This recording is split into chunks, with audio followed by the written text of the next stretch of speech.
Syrian blast से दहला Israel, Netanyahu ने शुरू किया एक्शन, वेस्ट बैंक के इलाकों में हमले के आदेश। जी हां, शांति की कवायद के बीच इजराइल में फिर से धमाके हुए हैं। इजराइल एक बार फिर आतंकी हमलों से कांप गया है। कई बसों में हुए ताबड़तोड़ धमाकों से इजराइल दहल चुका है।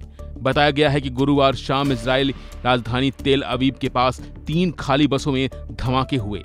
इससे इजराइल आतंकी हमला बताया जा रहा है। इजराइल में हुए बस धमाकों के बाद प्रधानमंत्री बेंजामिन नेतन्याहू ने एक्शन शुरू कर दिया है। अल जजीरा की रिपोर्ट के मुताबिक इजरायली पीएम नेतन्याहू ने सेना को वेस्ट बैंक के इलाकों में हमले के आदेश दिए हैं। रिपोर्ट के मुताबिक वेस्ट बैंक से ही इजराइल की बसों में हमले की प्लानिंग की गई थी। वैसे ये विस्फोट इजराइल के विनाशकारी बस विस्फोटों की याद दिलाते हैं जो 2000 के दशक के फलस्तीन विद्रोह के दौरान हुए थे। पुलिस ने बयान में कहा है कि पुलिस की बम निरोधक इकाइयां अतिरिक्त संदिग्ध वस्तुओं की तलाश कर रही हैं। साथ ही हम जनता से बचने की और सही संदिग्ध वस्तु की सतर्क रहने की आग्रह करते हैं। इजरायली सेना ने कहा है कि पश्चिम इलाके में उसका एंटी टेरर ऑपरेशन जारी रहेगा। जांच के परिणाम को देखते हुए इलाकों की पहचान कर उसे केंद्रित किया जाएगा। आईडीएफ ने भी यह कहा है कि उन्होंने पश्चिम तट पर जाने वाले विशेष इलाकों में कई चौकियों को ब्लास्ट कर दिया है। अब ऐसे इलाकों में इजरायली सेना अपनी गतिविधियों को बढ़ाने की कोशिश कर रही है। इस बीच लेबनानी अल मायादीन आउटलेट ने सीरियाई शहर होम्स के पास और सीरिया की सीमा के करीब उत्तर लेबनान के आकार जिलों में इजरायली हवाई हमलों की रिपोर्ट दी है।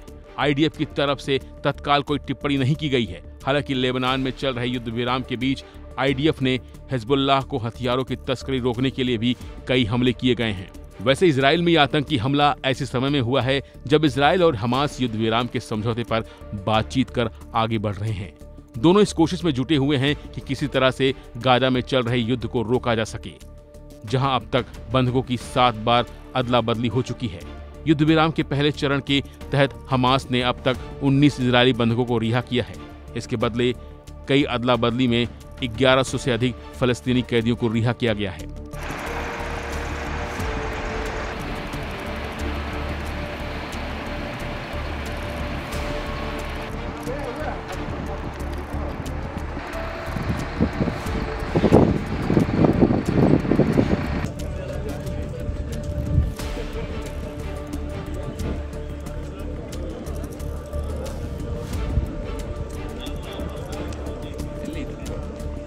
числа, когда он...